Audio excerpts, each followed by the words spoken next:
ಇವತ್ತು ಕಂದಾಯ ಇಲಾಖೆ ಮತ್ತು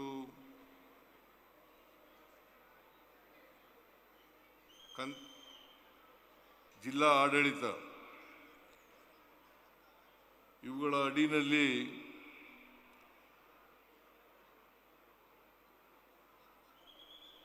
ಕರ್ನಾಟಕ ಸರ್ಕಾರ ರಚನೆಯಾಗಿ ಕಾಂಗ್ರೆಸ್ ಸರ್ಕಾರ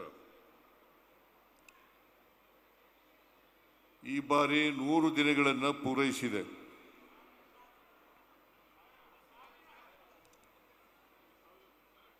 ಜನಸೇವೆಯ ಸಾರ್ಥಕ ಆಡಳಿತವನ್ನು ನೀಡಿದೆ.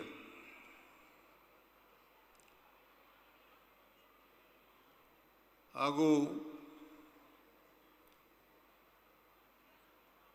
1 ಲಕ್ಷ ಕುಟುಂಬಗಳಿಗೆ ಹಕ್ಕುಪತ್ರವನ್ನು ನೀಡ್ತಕ್ಕಂಥ ಕಾರ್ಯಕ್ರಮ ಇದೆ. ಇವೆಲ್ಲ ಸಾಧನೆಗಳ ಸಮಾವೇಶವನ್ನು ಹಾವೇರಿನಲ್ಲಿ ಇವತ್ತು ಒಪ್ಕೊಂಡಿದ್ದೀವಿ.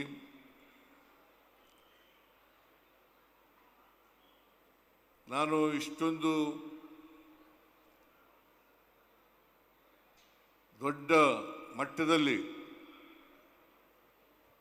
ಕಾರ್ಯಕ್ರಮ ನಡೀತದೆ ಅಂತ ಅಂದ್ಕೊಂಡಿರಲಿಲ್ಲ. ಇದು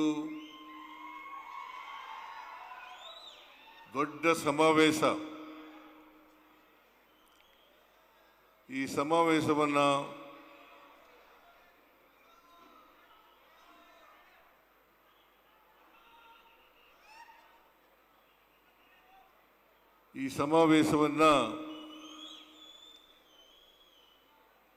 ಆರ್ಗನೈಸ್ ಮಾಡಿದವರು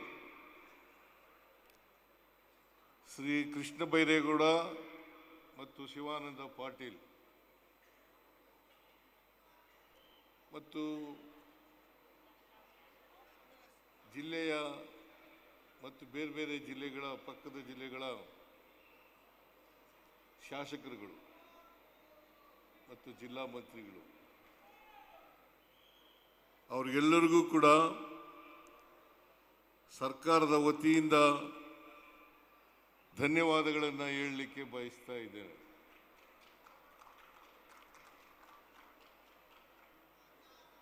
ಕೆಲವು ತಿಂಗಳುಗಳ ಹಿಂದೆ ಹೊಸಪೇಟೆಯಲ್ಲಿ ಇಂಥದೇ ಕಾರ್ಯಕ್ರಮವನ್ನು ಮಾಡಿದ್ರು. 2 ವರ್ಷ ತುಂಬಿರ್ತಕ್ಕಂಥ ಕಾರ್ಯಕ್ರಮ. ಅವತ್ತು ಕೂಡ 1 ಲಕ್ಷಕ್ಕೂ ಹೆಚ್ಚು ಹಕ್ಕುಪತ್ರಗಳನ್ನು ಕಂದಾಯ ಇಲಾಖೆಯಿಂದ ನಾವು ವಿತರಣೆ ಮಾಡಿದ್ದೋ ಅಂತಕ್ಕಂಥ ಮಾತುಗಳನ್ನು ಈ ಸಂದರ್ಭದಲ್ಲಿ ಹೇಳಲಿಕ್ಕೆ ಬಯಸ್ತಾ ಇದ್ದೇನೆ. ಇವತ್ತು ಕೂಡ 1 ಲಕ್ಷಕ್ಕೂ ಹೆಚ್ಚು ಕುಟುಂಬಗಳಿಗೆ ಹಕ್ಕುಪತ್ರಗಳನ್ನು ವಿತರಣೆ ಮಾಡ್ತಾ ಇದ್ದೇವೆ. ಒಟ್ಟು 2,20,000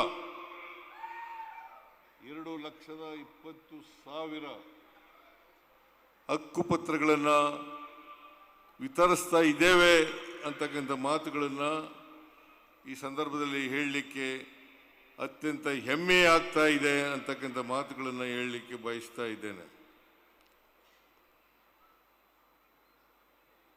ಕೃಷ್ಣ ಬೈರೇಗೌಡರು ಕಂದಾಯ ಇಲಾಖೆಯ ಜವಾಬ್ದಾರಿಯನ್ನು ತಗೊಂಡ ಮೇಲೆ ಹಕ್ಕುಪತ್ರಗಳನ್ನು ವಿತರಣೆ ಮಾಡಬೇಕು ಅಂತಕ್ಕಂಥದ್ರಲ್ಲಿ ಹೆಚ್ಚು ಮುತುವರ್ಜಿಯನ್ನು ವಹಿಸಿ ಅವರು ಹಕ್ಕುಪತ್ರಗಳನ್ನು ಕೊಡ್ತಕ್ಕಂಥ ಕೆಲಸವನ್ನು ಮಾಡ್ತಾ ಇದ್ದಾರೆ. ಇನ್ನು ಉಳಿದ ಕುಟುಂಬಗಳಿಗೂ ಕೂಡ ಹಕ್ಕುಪತ್ರಗಳನ್ನು ಕೊಡ್ತೇವೆ ಅಂತಕ್ಕಂಥ ಮಾತುಗಳನ್ನು ಈ ಸಂದರ್ಭದಲ್ಲಿ ತಿಳಿಸಲಿಕ್ಕೆ ಬಯಸ್ತಾ ಇದ್ದೇನೆ. ನೀವೆಲ್ಲರೂ ಕೂಡ ಕಳೆದ ವಿಧಾನಸಭಾ ಚುನಾವಣೆಯಲ್ಲಿ ನಮಗೆ ಆಶೀರ್ವಾದವನ್ನು ಮಾಡಿದ್ರಿ. 136 ಸ್ಥಾನಗಳಿಗೆ 136 ಸ್ಥಾನಗಳನ್ನು ಕಾಂಗ್ರೆಸ್ ಪಕ್ಷ ಪಡೆದು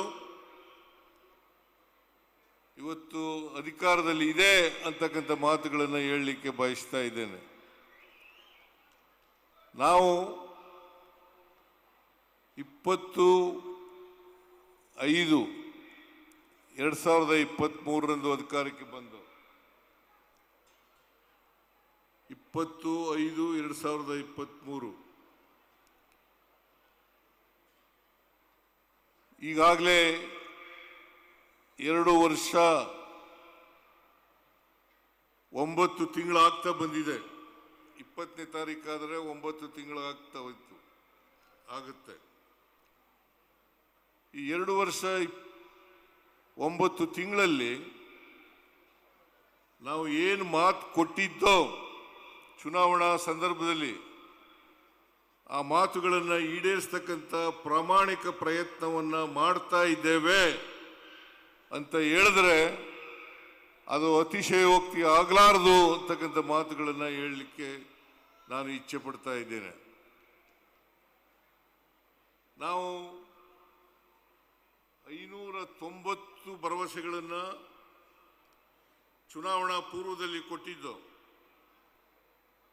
ಈ 590 ಭರವಸೆಗಳಲ್ಲಿ 243 ಭರವಸೆಗಳನ್ನು ಈಡೇರಿಸಿದ್ದೇವೆ ಅಂತಕ್ಕಂಥ ಮಾತುಗಳನ್ನು ಹೇಳಲಿಕ್ಕೆ ನನಗೆ ಬಹಳ ಹೆಮ್ಮೆ ಅನ್ನಿಸ್ತದೆ ಅಂತಕ್ಕಂಥ ಮಾತುಗಳನ್ನು ತಮಗೆ ತಿಳಿಸಲಿಕ್ಕೆ ಬಯಸ್ತಾ ಇದ್ದೇನೆ. ಉಳಿದ ಅವಧಿನಲ್ಲಿ ಇನ್ನುಳಿದ ಭರವಸೆಗಳನ್ನು ಕೂಡ ಈಡೇರಿಸತಕ್ಕಂಥ ಪ್ರಾಮಾಣಿಕ ಪ್ರಯತ್ನವನ್ನು ಮಾಡ್ತೇವೆ ಅಂತಕ್ಕಂಥ ಮಾತುಗಳನ್ನು ಹೇಳಲಿಕ್ಕೆ ಬಯಸ್ತಾ ಇದ್ದೇನೆ. ಯಾಕಂದರೆ ನಮ್ಮ ಸರ್ಕಾರ ಪ್ರಣಾಳಿಕೆಯಲ್ಲಿ ಏನು ಭರವಸೆಗಳನ್ನು ಕೊಟ್ಟಿದ್ದೀವಿ, ಚುನಾವಣಾ ಪೂರ್ವದಲ್ಲಿ ಏನನ್ನು ಪ್ರಸ್ತಾಪ ಮಾಡಿದ್ದೀವಿ, ಆ ಎಲ್ಲ ಭರವಸೆಗಳನ್ನು ಈಡೇರಿಸತಕ್ಕಂಥ ಪ್ರಯತ್ನವನ್ನು ಮಾಡ್ತೇವೆ. 2013ರಿಂದ 2018 ನಾವು ಅಧಿಕಾರದಲ್ಲಿ ಇದ್ದೋ. ಆ ಅಧಿಕಾರದಲ್ಲಿ ಇದ್ದಾಗ 165 ಭರವಸೆಗಳನ್ನು ಕೊಟ್ಟಿದ್ದವು. 165 ಭರವಸೆಗಳಲ್ಲಿ 158 ಭರವಸೆಗಳನ್ನು ಈಡೇರಿಸಿದ್ದೇವೆ. ಅವುಗಳಲ್ಲದೆ ಪ್ರಣಾಳಿಕೆಯಲ್ಲಿ ಹೇಳದೇ ಇರತಕ್ಕಂಥ ಭರವಸೆಗಳು ಸುಮಾರು 30 ಭರವಸೆಗಳನ್ನು ಈಡೇರಿಸಿದ್ದೇವೆ. ನಾವು ನುಡಿದಂತೆ ನಡೆದಿದ್ದೇವೆ. ಇದನ್ನ ಗರ್ವದಿಂದ ಹೆಮ್ಮೆಯಿಂದ ಹೇಳ್ಕೊಳ್ಳಲಿಕ್ಕೆ ಬಯಸ್ತಾ ಇದ್ದೇನೆ. ನಮ್ಮ ಸರ್ಕಾರ ನುಡಿದಂತೆ ನಡೆದ ಸರ್ಕಾರ. ಇದನ್ನ ಈ ರಾಜ್ಯದ ಜನರಿಗೆ ಅತ್ಯಂತ ವಿನಮ್ರತೆಯಿಂದ ತಿಳಿಸಲಿಕ್ಕೆ ಬಯಸ್ತಾ ಇದ್ದೇನೆ. ಆದರೆ ಅದೇ ಬಿಜೆಪಿಯವರು 4 ವರ್ಷ ಅಧಿಕಾರವನ್ನು ಮಾಡಿದ್ರು. 4 ವರ್ಷ ಅಧಿಕಾರವನ್ನು ಮಾಡಿದ್ರು. ಅವರು 2018ರಲ್ಲಿ ಭರವಸೆಗಳನ್ನು ಕೊಟ್ಟಿದ್ರು. ಸುಮಾರು 600 ಭರವಸೆಗಳನ್ನು ಕೊಟ್ಟಿದ್ರು. 600 ಭರವಸೆಗಳಲ್ಲಿ 10% ಭರವಸೆಗಳನ್ನು ಕೂಡ ಈಡೇರಿಸಲಿಲ್ಲ. ಅವರು ಈಗ ನಮ್ಮ ಮೇಲೆ ಟೀಕೆ ಮಾಡ್ತಾರೆ, ನಮ್ಮ ಮೇಲೆ ವಿರುದ್ಧ ಟೀಕೆ ಮಾಡ್ತಾರೆ.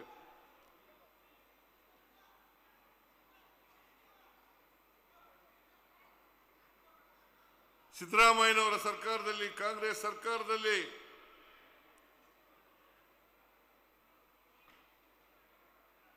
ಹಣ ಇಲ್ಲ, ಅಭಿವೃದ್ಧಿ ಕೆಲಸಗಳನ್ನ ಮಾಡ್ತಾ ಇಲ್ಲ, ಖಜಾನೆ ಖಾಲಿಯಾಗ್ಬಿಟ್ಟಿದೆ ಅಂತಕ್ಕಂಥ ಸುಳ್ಳು ಆರೋಪಗಳನ್ನ ನಮ್ಮ ಮೇಲೆ ಮಾಡ್ತಾ ಇದ್ದಾರೆ. ನೀವು ಅರ್ಥ ಮಾಡ್ಕೋಬೇಕು, ನಾವು ಅಧಿಕಾರಕ್ಕೆ ಬಂದ ಮೇಲೆ 5 ಗ್ಯಾರಂಟಿ ಯೋಜನೆಗಳನ್ನು ಜಾರಿ ಮಾಡಿದ್ದೇವೆ. ಈ ಗ್ಯಾರಂಟಿ ಯೋಜನೆಗಳನ್ನು ಕೂಡ 2023ಕ್ಕಿಂತ ಮುಂಚಿತವಾಗಿ ನಮ್ಮ ಪ್ರಣಾಳಿಕೆಯಲ್ಲೂ ಕೂಡ ಪ್ರಸ್ತಾಪ ಮಾಡಿದ್ದು, ಜೊತೆಗೆ ಚುನಾವಣಾ ಪೂರ್ವದಲ್ಲೂ ಕೂಡ ಈ ಭರವಸೆಗಳನ್ನು ನಿಮ್ಮ ಮುಂದೆ ಇಟ್ಟಿದ್ದು. 5 ಭರವಸೆಗಳನ್ನು ನಾವು ಮೊದಲನೇ ವರ್ಷನೇ ಇವನ್ನೆಲ್ಲ ಈಡೇರಿಸಿ ಜನರಿಗೆ ತಲುಪಿಸ್ತಕ್ಕಂಥ ಕೆಲಸವನ್ನು ಮಾಡಿದ್ದೇವೆ. ಇವತ್ತಿನವರೆಗೆ 5 ಗ್ಯಾರಂಟಿ ಯೋಜನೆಗಳಿಗೆ 1,18,000 ಕೋಟಿಗೂ ಹೆಚ್ಚು ಹಣವನ್ನು ಖರ್ಚು ಮಾಡಿದ್ದೇವೆ. ಖಜಾನೆ ಖಾಲಿಯಾಗಿದ್ರೆ 1,18,000ಕ್ಕೂ ಹೆಚ್ಚು ಕೋಟಿ ರೂಪಾಯಿಗಳನ್ನು ಖರ್ಚು ಮಾಡಲಿಕ್ಕೆ ಆಗ್ತಾ ಇರಲಿಲ್ಲ. ಖಜಾನೆ ದಿವಾಳಿ ಆಗಿರ್ತಕ್ಕಂಥ ಸರ್ಕಾರ ಇದನ್ನೆಲ್ಲ ಮಾಡಲಿಕ್ಕೆ ಸಾಧ್ಯ ಆಗ್ತಾ ಇರಲಿಲ್ಲ. ನಾನು ಈ ಮಾತುಗಳನ್ನು ಅತ್ಯಂತ ಜವಾಬ್ದಾರಿಯಿಂದ ಹೇಳ್ತಾ ಇದ್ದೇನೆ. ನಮ್ಮ ಸರ್ಕಾರ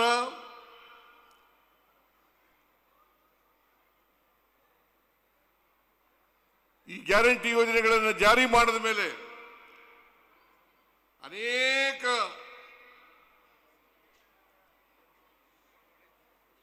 ಮಹನೀಯರುಗಳು ತಮ್ಮ ಅಭಿಪ್ರಾಯವನ್ನು ವ್ಯಕ್ತ ಮಾಡಿದ್ದಾರೆ. ಕೆಲವು ಅಭಿಪ್ರಾಯಗಳನ್ನು ಹೇಳಲಿಕ್ಕೆ ಬಯಸ್ತಾ ಇದ್ದೇನೆ.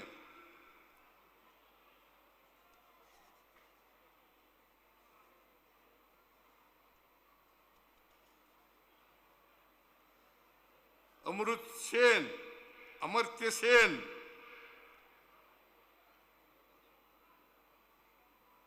ಅವರು ಏನಂತ ಹೇಳಿದ್ದಾರೆ ಅಂತಂದ್ರೆ,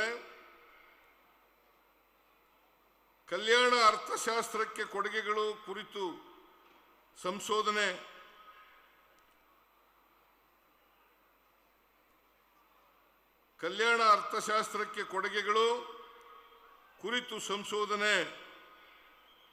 ಅಭಿಜಿತ್ ಬ್ಯಾನರ್ಜಿ ಅವರು ಹೇಳಿರೋದು. Research on experimental approach to alleviation of global poverty, ಜಾಗತಿಕ ಬಡತನ ನಿವಾರಣೆಗೆ ಪ್ರಾಯೋಗಿಕ ವಿಧಾನ ಕುರಿತು ಸಂಶೋಧನೆ.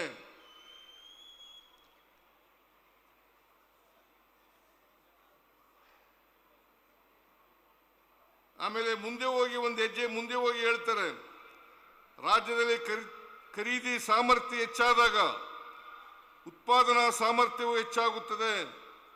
ಇದು ಉದ್ಯೋಗ ಅವಕಾಶಗಳನ್ನು ಹೆಚ್ಚಿಸುತ್ತದೆ. ಇದರಿಂದ ತೆರಿಗೆ ಸಂಗ್ರಹವು ಹೆಚ್ಚಾಗುತ್ತದೆ.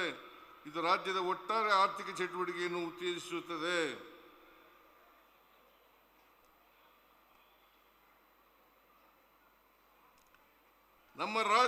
ನಮ್ಮ ದೇಶದ ಇತರ ರಾಜ್ಯಗಳಿಗೆ ಹೋಲಿಸಿದರೆ ಕರ್ನಾಟಕ ರಾಜ್ಯವು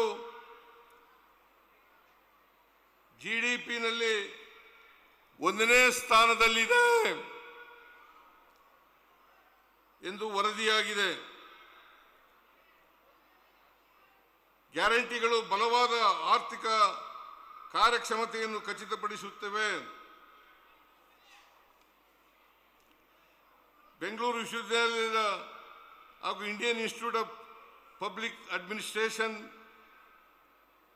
ಮತ್ತು ನಿಟ್ಟೆಸ್ ವಿದ್ಯಾಸಂಸ್ಥೆಯವರು ಮಾಡಿದ ಮೌಲ್ಯಮಾಪನ ಅಧ್ಯಯನದ ಪ್ರಕಾರ ಗೃಹಲಕ್ಷ್ಮಿ ಮತ್ತು ಶಕ್ತಿ ಗ್ಯಾರಂಟಿ ಯೋಜನೆಗಳಿಂದ ಮಹಿಳೆಯರನ್ನು ಆರ್ಥಿಕವಾಗಿ ಸಬಲೀಕರಣಗೊಳಿಸಿದೆ ಮತ್ತು ಅವರ ಸಾಮಾಜಿಕ ಸ್ಥಾನಮಾನವನ್ನು ಉನ್ನತೀಕರಿಸಿದೆ ಎಂದು ಹೇಳಿದೆ.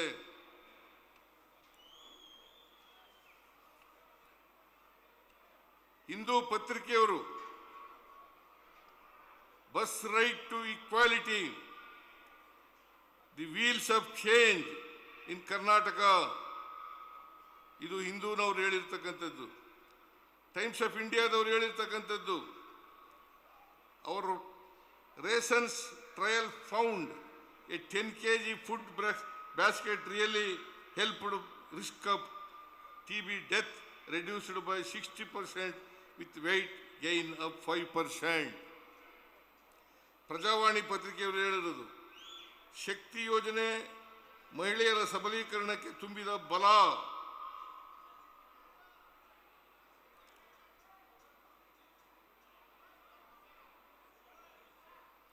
ಇಂಡಿಯನ್ ಎಕ್ಸ್‌ಪ್ರೆಸ್‌ನಲ್ಲಿ ವರದಿಯಾಗಿರ್ತಕ್ಕಂಥದ್ದು able to roll out guarantees with strong governance. ಆಮೇಲೆ ಯುನೈಟೆಡ್ ಅಸೆಂಬ್ಲಿ, ಅದರ ಯುನೈಟೆಡ್ ನೇಷನ್ಸ್ ಜನರಲ್ ಅಸೆಂಬ್ಲಿ ಅಧ್ಯಕ್ಷರು ಅವರು ಏನು ಹೇಳಿದ್ದಾರೆ ಅಂತಂದ್ರೆ, ರಾಜ್ಯ ಗ್ಯಾರಂಟಿ ಯೋಜನೆಗಳು ಮಹಿಳಾ ಸಬಲೀಕರಣ, ಲಿಂಗ ಸಮಾನತೆ, ಆರ್ಥಿಕ ಸಮಾನತೆಗೆ ಉತ್ತೇಜನ ನೀಡುವುದಲ್ಲದೆ ವಿಶ್ವಸಂಸ್ಥೆಯ ವಿವಿಧತೆಯಲ್ಲಿ ಏಕತೆ ಎಂಬ ಧ್ಯೇಯದೊಂದಿಗೆ ಹೊಂದಾಣಿಕೆಯಾಗುತ್ತದೆ ಎಂದು ಶ್ಲಾಘಿಸಿದ್ದಾರೆ.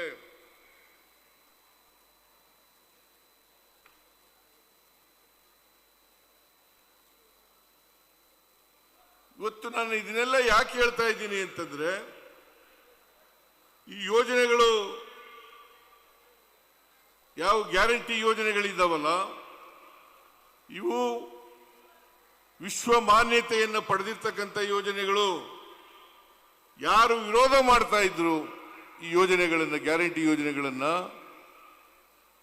ಅವರೇ ಇವತ್ತು ಇವುಗಳನ್ನು ಅನುಸರಿಸ್ತಕ್ಕಂಥ ಕೆಲಸವನ್ನು ಮಾಡ್ತಾ ಇದ್ದಾರೆ ಅಂತಕ್ಕಂಥ ಮಾತುಗಳನ್ನು ಈ ಸಂದರ್ಭದಲ್ಲಿ ಹೇಳಲಿಕ್ಕೆ ಬಯಸ್ತಾ ಇದ್ದೇನೆ. ಈ ಗ್ಯಾರಂಟಿ ಯೋಜನೆಗಳಿಂದ, ವಿಶೇಷವಾಗಿ ಶಕ್ತಿ ಯೋಜನೆಯಿಂದ ಇವತ್ತು ತಲಾ ಆದಾಯ ಇಡೀ ದೇಶದಲ್ಲಿ ಕರ್ನಾಟಕ ನಂಬರ್ ಒನ್ ಆಗಿದೆ ಅಂತಕ್ಕಂಥ ಮಾತು ಹೇಳಲಿಕ್ಕೆ ಬಯಸ್ತಾ ಇದ್ದೇನೆ. ಗ್ಯಾರಂಟಿಯಿಂದ ತಳಮಟ್ಟದ ಜನರ ಖರೀದಿ ಸಾಮರ್ಥ್ಯ ಹೆಚ್ಚಿಸಿದೆ. ಆಮೇಲೆ GST ಸಂಗ್ರಹದಲ್ಲೂ ಕೂಡ ಹೆಚ್ಚು ಮಾಡ್ತಾ ಇದೆ ಅಂತಕ್ಕಂಥ ಮಾತುಗಳನ್ನು ಹೇಳಲಿಕ್ಕೆ ಬಯಸ್ತಾ ಇದ್ದೇನೆ. ಇಷ್ಟೆಲ್ಲ ಯೋಜನೆಗಳನ್ನು ನಾವು ಜಾರಿ ಮಾಡಿದ್ದೇವೆ ಅಂತಕ್ಕಂಥ ಮಾತುಗಳನ್ನು ಕರ್ನಾಟಕದ ಜನತೆಗೆ ತಿಳಿಸ್ತಕ್ಕಂಥ ಪ್ರಯತ್ನವನ್ನು ಮಾಡ್ತಾ ಇದ್ದೀವಿ.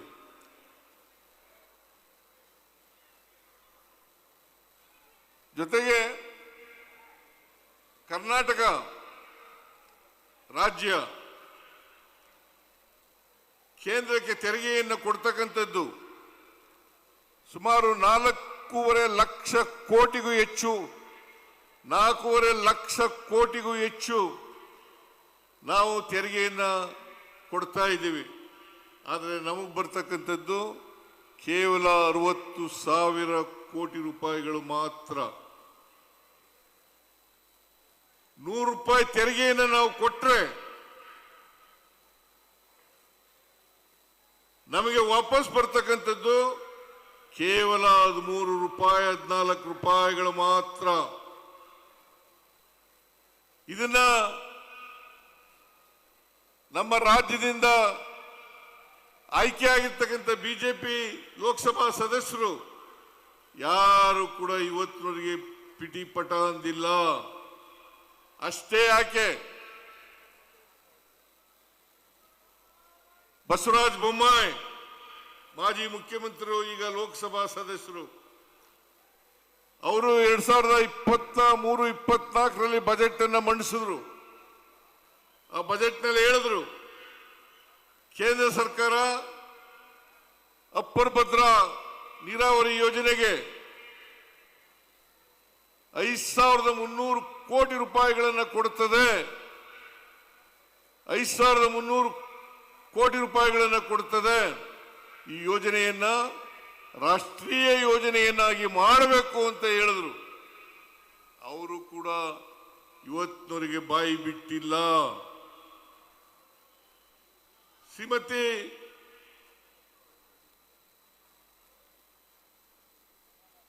ನಮ್ಮ ಹಣಕಾಸಿನ ಮಂತ್ರಿ ಅವರು ಹೇಳಿದ್ರು, ಅವರು ಬಜೆಟ್ನಲ್ಲಿ ಘೋಷಣೆ ಮಾಡಿದ್ರು, ಅಪ್ಪರ್ ಭದ್ರಾ ಯೋಜನೆಗೆ 5,300 ಕೋಟಿ ರೂಪಾಯಿ ಕೊಡ್ತೇನೆ ಅಂತ ಹೇಳಿದ್ರು. ಇವತ್ತಿನವರೆಗೆ 1 ರೂಪಾಯಿ ಬಂದಿಲ್ಲ. 15ನೇ ಹಣಕಾಸು ಯೋಜನೆಯಲ್ಲಿ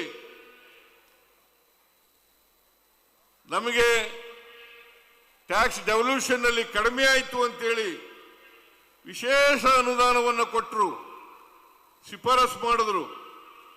ಆದರೆ ನಮಗೆ ಈ ಹಣ ಬರಲಿಲ್ಲ. ಸುಮಾರು 11,495 ಕೋಟಿ ರೂಪಾಯಿಗಳು ಬರಬೇಕಾಗಿತ್ತು, ಬರಲಿಲ್ಲ. ಬಹಳ ಮಾತಾಡ್ತಾರೆ ಬಿಜೆಪಿಯವರು. ಬಸವರಾಜ ಬೊಮ್ಮಾಯಿ ಅವರು ಮಾತಾಡಲಿಲ್ಲ, ಪ್ರಹ್ಲಾದ್ ಜೋಶಿ ಅವರು ಮಾತಾಡಲಿಲ್ಲ,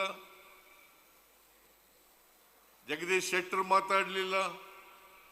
ಯಾರು ಕೂಡ ರಾಜ್ಯಕ್ಕೆ ಆಗಿರ್ತಕ್ಕಂಥ ಅನ್ಯಾಯಗಳ ಬಗ್ಗೆ ಪ್ರಸ್ತಾಪ ಮಾಡಲಿಲ್ಲ. ಇಷ್ಟೆಲ್ಲ ಆದರೂ ಕೂಡ ನಾವು ಜನತೆಗೆ ಕೊಟ್ಟಂತ ವಚನವನ್ನ ಈಡೇರಿಸತಕ್ಕಂಥ ಪ್ರಾಮಾಣಿಕ ಪ್ರಯತ್ನವನ್ನ ಮಾಡಿದ್ದೇವೆ ಅಂತಕ್ಕಂಥ ಮಾತುಗಳನ್ನು ಹೇಳಲಿಕ್ಕೆ ಬಯಸ್ತಾ ಇದ್ದೇನೆ. ಇದ್ರ ಜೊತೆಗೆ ಇಂದಿನ ಸರ್ಕಾರ 4 ವರ್ಷಗಳ ಕಾಲ ಅಧಿಕಾರ ಮಾಡಿದಂಥ ಬಿಜೆಪಿಯವರು ನಮಗೆ ಸುಮಾರು 75,000 ಕೋಟಿ ಬಾಕಿ ಬಿಲ್ಲುಗಳನ್ನು ಬಿಟ್ಟೋಗಿದ್ರು. 75,000 ಕೋಟಿ ಬಾಕಿ ಬಿಲ್ಲುಗಳನ್ನು ಬಿಟ್ಟೋಗಿದ್ರು. 2,70,000 ಕೋಟಿ ರೂಪಾಯಿಗಳಿಗೆ ಅನುದಾನ ಇಲ್ಲದೇನೆ ಮಂಜೂರು ಮಾಡಿ ಟೆಂಡರ್ ಕರೆದು ಬಿಟ್ಟಿದ್ರು. ಹಿಂದೆ ಬಸವರಾಜ ಬೊಮ್ಮಾಯಿ ಅವರು, ಯಡಿಯೂರಪ್ಪನವರು 1,66,000 ಕೋಟಿ ರೂಪಾಯಿಗಳಿಗೆ ಅವರ ಮುಖ್ಯಮಂತ್ರಿಗಳ ವಿವೇಚನಾ ಕೋಟಾದಲ್ಲಿ ಅನುದಾನ ಇಲ್ಲೇನೆ ಮಂಜೂರು ಮಾಡಿದ್ರು. ಇಷ್ಟಾದರೂ ಕೂಡ ರಾಜ್ಯ ಸರ್ಕಾರ ಈ ಗ್ಯಾರಂಟಿ ಯೋಜನೆಗಳನ್ನು ಜಾರಿ ಮಾಡಿದ್ದೀವಿ. ಅದರ ಜೊತೆಗೆ 243 ಭರವಸೆಗಳನ್ನು ಈಡೇರಿಸತಕ್ಕಂಥ ಪ್ರಾಮಾಣಿಕ ಪ್ರಯತ್ನವನ್ನು ನಾವು ಮಾಡಿದ್ದೇವೆ ಅಂತಕ್ಕಂಥ ಮಾತುಗಳನ್ನು ಹೇಳಲಿಕ್ಕೆ ಬಯಸ್ತಾ ಇದ್ದೇನೆ. ಅದರಿಂದ ನಮ್ಮ ಸರ್ಕಾರದ ಮೇಲೆ ಆರೋಪ ಮಾಡಲಿಕ್ಕೆ ಅವ್ರಿಗೆ ಯಾವುದೇ ನೈತಿಕ ಹಕ್ಕಿಲ್ಲ. ಮೆಕ್ಕೆಜೋಳ, ರೈತರು ಬೆಳೆದಂತ ಮೆಕ್ಕೆಜೋಳ ಈ ಸಾರಿ 54 ಲಕ್ಷ ಕ್ವಿಂಟಾಲ್ಗೂ ಹೆಚ್ಚು ಬಂದಿತ್ತು. 54 ಲಕ್ಷ ರಾಜ್ಯ ಸರ್ಕಾರ ತೀರ್ಮಾನ ಮಾಡಿತು. ಯಾಕಂತಂದ್ರೆ MSP ನಿಗದಿ ಮಾಡೋ ಕೇಂದ್ರ ಸರ್ಕಾರ ಅವರು ನಿಗದಿ ಮಾಡಿದ್ರು. 1 ಕ್ವಿಂಟಾಲ್ಗೆ 2,400 ರೂಪಾಯಿ ಅಂತ ಕ್ವಿಂಟಾಲ್ ಒಂದು ನಿಗದಿಯನ್ನು ಮಾಡಿದ್ರು. 2,400 ರೂಪಾಯಿ 1 ಕ್ವಿಂಟಾಲ್ಗೆ ಅಂತೇಳಿ. ಆದರೆ ಮಾರುಕಟ್ಟೆಯಲ್ಲಿ ಅದು 1,600, 1,700 ರೂಪಾಯಿ ಇತ್ತು. ರೈತರು ಪ್ರತಿಭಟನೆಯನ್ನು ಮಾಡಿದ್ರು. ಬಹುಶಃ ಹಾವೇರಿ ಜಿಲ್ಲೆ ರೈತರು ಪ್ರತಿಭಟನೆಯನ್ನು ಮಾಡಿದ್ರು. ಶಿವಾನಂದ ಕೂಡ ಮಾತಾಡಿದ್ರು, HK ಪಾಟೀಲ್ ಕೂಡ ಮಾತಾಡಿದ್ರು. ನಾನು ಕೂಡಲೇ ಸಂಬಂಧಪಟ್ಟವರ ಮೀಟಿಂಗ್ ಅನ್ನು ಕರೆದು ತೀರ್ಮಾನ ಮಾಡಿ ಇವತ್ತು 250 ರೂಪಾಯಿ ಒಂದು ಕ್ವಿಂಟಾಲ್ಗೆ ರಾಜ್ಯ ಸರ್ಕಾರ ಕೊಡ್ತಕ್ಕಂಥ ತೀರ್ಮಾನವನ್ನು ಮಾಡಿದ್ದೇವೆ. ಹಾಗೇನೆ ಕಬ್ಬು ಬೆಳೆಗಾರರು 3,150 ರೂಪಾಯಿಗಳನ್ನ ಒಂದು ಕ್ವಿಂಟಾಲ್ಗೆ ಮಾಡಿದ್ರು. ಆದರೆ ಅದಕ್ಕೆ ರೈತರು ಪ್ರತಿಭಟನೆಯನ್ನ ಮಾಡಿದರು. ಅದಕ್ಕೆ ನಾನು 3,300 ರೂಪಾಯಿ ಎಚ್ ಕೆ ಪಾಟೀಲ್ ಹೋಗಿದ್ರು ಬೆಳಗಾವಿಗೆ, ಶಿವಾನಂದ ಹೋಗಿದ್ರು. ನಾನು ಇಡೀ ದಿನ ಕೂತ್ಕೊಂಡು ತೀರ್ಮಾನ ಮಾಡಿದೆ, ರೈತರಿಗೆ FRP 3,150 ರೂಪಾಯಿ ಬದಲು 3,300 ರೂಪಾಯಿಗಳನ್ನು ಕೊಡಲಿಕ್ಕೆ ತೀರ್ಮಾನವನ್ನು ಮಾಡಿದ್ರು. ಅದರಿಂದ ನಾವು ನಮ್ಮ ಸರ್ಕಾರ ರೈತರ ಪರವಾಗಿ ಕೂಡ ಇದೆ, ದಲಿತರ ಪರವಾಗಿ ಇದೆ, ಹಿಂದುಳಿದವರ ಪರವಾಗಿದೆ, ದಲಿತರ ಪರವಾಗಿದೆ. ನಾವು ಯಾವತ್ತೂ ಕೂಡ ರೈತರು, ಮಹಿಳೆಯರು, ದಲಿತರು, ಹಿಂದುಳಿದವರು, ಅಲ್ಪಸಂಖ್ಯಾತರು, ಬಡವರು, ಯಾವುದೇ ಜಾತಿ ಬಡವರು ನಾವು ಭೇದ ಭಾವ ಮಾಡಿಲ್ಲ. ಇವತ್ತು ನಾನು ಬಹಳ ಸ್ಪಷ್ಟವಾಗಿ ಹೇಳಲಿಕ್ಕೆ ಬಯಸ್ತಾ ಇದ್ದೇನೆ, ಇನ್ಕ್ಲೂಸಿವ್ ಗ್ರೋತ್ ನಲ್ಲಿ ನಂಬಿಕೆ ಇಟ್ಕೊಂಡಿರತಕ್ಕಂಥವ್ರು ನಾವು. ಎಲ್ಲ ಧರ್ಮದ ಜನ, ಎಲ್ಲ ಭಾಷೆಯ ಜನ ಎಲ್ಲರನ್ನೂ ಕೂಡ ಒಟ್ಟಿಗೆ ತಗೊಂಡು ಹೋಗ್ತಕ್ಕಂಥ ಕೆಲಸವನ್ನು ಮಾಡ್ತೇವೆ. ನಾವು ಈ ಗ್ಯಾರಂಟಿ ಯೋಜನೆಗಳನ್ನು ಬರೀ ಕಾಂಗ್ರೆಸ್ನವರಿಗೆ, ಕಾಂಗ್ರೆಸ್ಸಿನ ಬಡವರಿಗೆ ಮಾತ್ರ ಕೊಡ್ತಾ ಇಲ್ಲ, ಎಲ್ಲ ಪಕ್ಷದವರು ಕೂಡ, ಎಲ್ಲ ಧರ್ಮದವರು ಕೂಡ, ಅವರೆಲ್ಲರಿಗೂ ಕೂಡ ಕೊಡ್ತಾ ಇದ್ದೇವೆ ಅಂತಕ್ಕಂಥ ಮಾತುಗಳನ್ನು ಹೇಳಲಿಕ್ಕೆ ಬಯಸ್ತಾ ಇದ್ದೇನೆ. ಅದರಿಂದ ಇದು ಜಾತ್ಯತೀತವಾಗಿ ಅಸಮಾನತೆಯನ್ನು ನಿವಾರಣೆ ಮಾಡ್ತಕ್ಕಂಥ ಕಾರ್ಯಕ್ರಮಗಳನ್ನು ನಮ್ಮ ಸರ್ಕಾರ ಮಾಡ್ತಾ ಇದೆ ಅಂತಕ್ಕಂಥ ಮಾತುಗಳನ್ನು ಹೇಳಲಿಕ್ಕೆ ಬಯಸ್ತಾ ಇದ್ದೇನೆ. ಅದರಿಂದ ಈ ಬಿಜೆಪಿಯವರು 4 ವರ್ಷ ಅಧಿಕಾರದಲ್ಲಿದ್ದರು, ಏನನ್ನು ಮಾಡಲಿಲ್ಲ.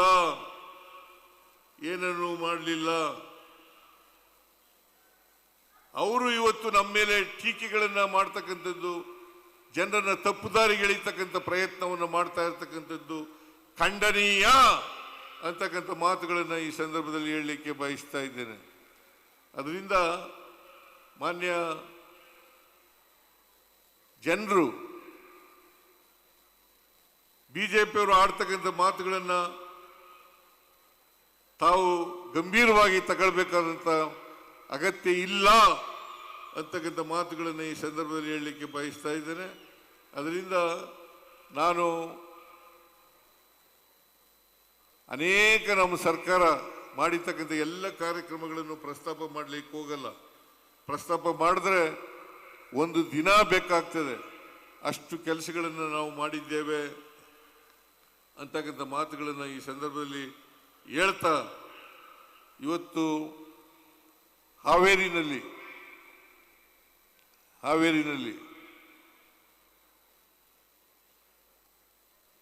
ಬಹಳ ದೊಡ್ಡ ಪ್ರಮಾಣದಲ್ಲಿ ಈ ಸಭೆಯನ್ನು ಮಾಡಿದೆ.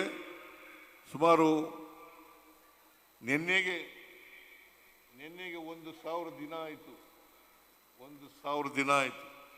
ಇವತ್ತು 1,001ನೇ ದಿನ ನಾವು ಕಾಲಿಟ್ಟಿದ್ದೇವೆ ಅಂತಕ್ಕಂಥ ಮಾತುಗಳನ್ನು ಹೇಳ್ತಾ, ಈ 1,000 ದಿನ ನಾವು ಮಾಡಿರ್ತಕ್ಕಂಥದ್ದು ಅದು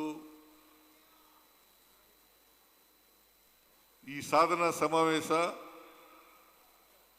ಮೈಲಿಗಲ್ಲ, ನಮ್ಮ ಬದ್ಧತೆ ಅಂತಕ್ಕಂಥ ಮಾತುಗಳನ್ನು ಹೇಳಲಿಕ್ಕೆ ಇನ್ನಷ್ಟು ಬದ್ಧತೆಯಿಂದ ಬಡವರ, ದಲಿತರ, ಹಿಂದುಳಿದವರ, ಅಲ್ಪಸಂಖ್ಯಾತರ, ಮಹಿಳೆಯರ, ಕಾರ್ಮಿಕರ ಕೆಲಸವನ್ನು ಮಾಡ್ತೇವೆ ಅಂತಕ್ಕಂಥ ಮಾತುಗಳನ್ನು ಹೇಳಿ ನಿಮ್ಮ ಆಶೀರ್ವಾದ.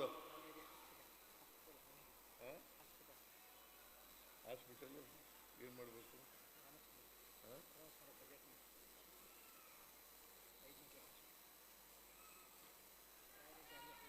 ಈಗ 6ನೇ ತಾರೀಕು ಬಜೆಟ್ ಮಂಡಿಸ್ತಾ ಇದ್ದೀನಿ. ಬಜೆಟ್ನಲ್ಲಿ ಹೇಳಿ ಅಂತೇಳಿ UP ಬಡ್ಕಾರ್ ಅವರು ಹೇಳ್ತಾ ಇದ್ದಾರೆ, ಆಸ್ಪತ್ರೆ ಬಗ್ಗೆ ಮಾತಾಡಿ ಅಂತ ಹೇಳ್ತಾ ಇದ್ದಾರೆ. ಈ ಆಸ್ಪತ್ರೆ ಉದ್ಘಾಟನೆ ಆಗಿದೆ, ಆದರೆ 500 ಬೆಡ್ ಹಾಸ್ಪಿಟಲ್ ಬೇಕು ಅಂತಕ್ಕಂಥ ಮಾತುಗಳನ್ನು ಹೇಳ್ತಾ ಇದ್ದಾರೆ. ಸೂಪರ್ ಸ್ಪೆಷಾಲಿಟಿ ಆಸ್ಪತ್ರೆ ಬೇಕು ಅಂತ ಹೇಳ್ತಾ ಇದ್ದಾರೆ. ಸೂಪರ್ ಸ್ಪೆಷಾಲಿಟಿ ಆಸ್ಪತ್ರೆ ಬೇಕು ಅಂತ ಹೇಳ್ತಾ ಇದ್ದಾರೆ.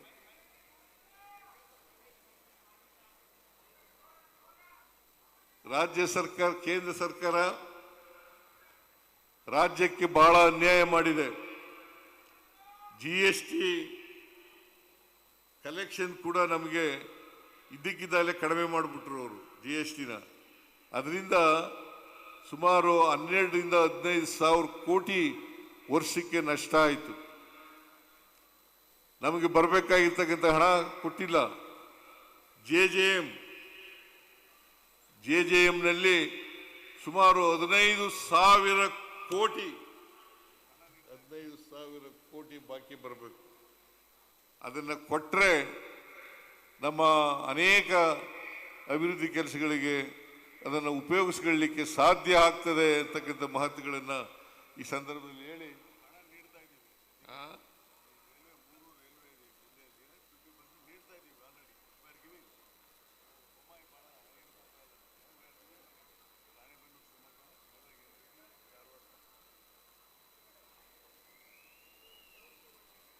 ನಮ್ಮ ಆರ್ಥಿಕ ಸಲಹೆಗಾರರು ಕೆಲವು ಸಲಹೆಗಳನ್ನು ಕೊಟ್ಟಿದ್ದಾರೆ.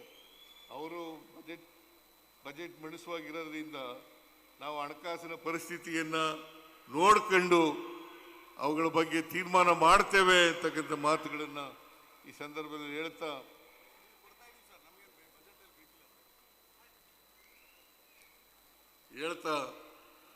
ನಾನು ಅತ್ಯಂತ ಇವತ್ತು ಬಹಳ ಸಂತೋಷ ಆಗ್ತಾ ಇದೆ. ನಾವು 1,000 ದಿನವನ್ನು ಬಹಳ ಯಶಸ್ವಿಯಾಗಿ ಪೂರೈಸಿದ್ದೇವೆ. ನುಡಿದಂತೆ ನಡೆದಿದ್ದೇವೆ. ನುಡಿದಂಥ ಸರ್ಕಾರ ಯಾವುದಾದ್ರೂ ಇದ್ದರೆ ಅದು ಕಾಂಗ್ರೆಸ್ ಸರ್ಕಾರ ಮಾತ್ರ ದೇಶದಲ್ಲಿ ಅಂತಕ್ಕಂಥ ಮಾತುಗಳನ್ನು ಹೇಳ್ತಾ ನಿಮಗೆಲ್ಲ ನಮಸ್ಕಾರ ಮಾಡಿ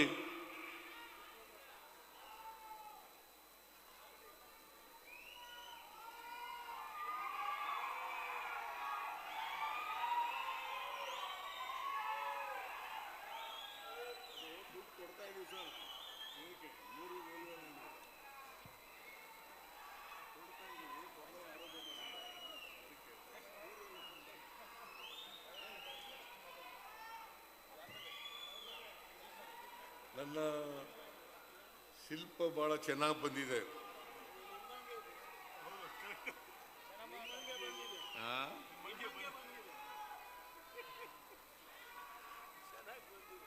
ಚೆನ್ನಾಗಿ ಬಂದಿದೆ.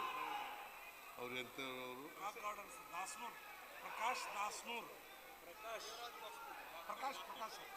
ಪ್ರಕಾಶ್ ದಾಸ್ನೂರ್. ಉತ್ಸವ ರಾಕ್ ಗಾರ್ಡನ್ ಆ ಸಂಸ್ಥೆಯವರಿಗೆ ಧನ್ಯವಾದಗಳನ್ನು ಹೇಳಲಿಕ್ಕೆ ಬಯಸ್ತಾ ಇದ್ದೇನೆ. ಆ ಉತ್ಸವ ರಾಕ್ ಗಾರ್ಡನ್ ಅಲ್ಲಿ ಈ ಶಿಲ್ಪ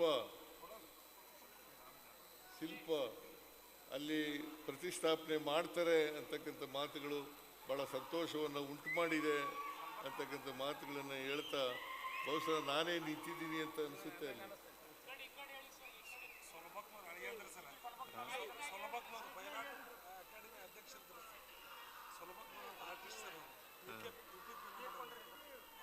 ಚೆನ್ನಾಗಿ ಮಾಡಿದರೆ ಅವರಿಗೆ ಅಭಿನಂದನೆಗಳು ಹೇಳ್ತಾ ನಿಮಗೆಲ್ಲ ನಮಸ್ಕಾರ ಮಾಡಿ ನನ್ನ ಮಾತುಗಳನ್ನು ಮುಗಿಸ್ತೇನೆ.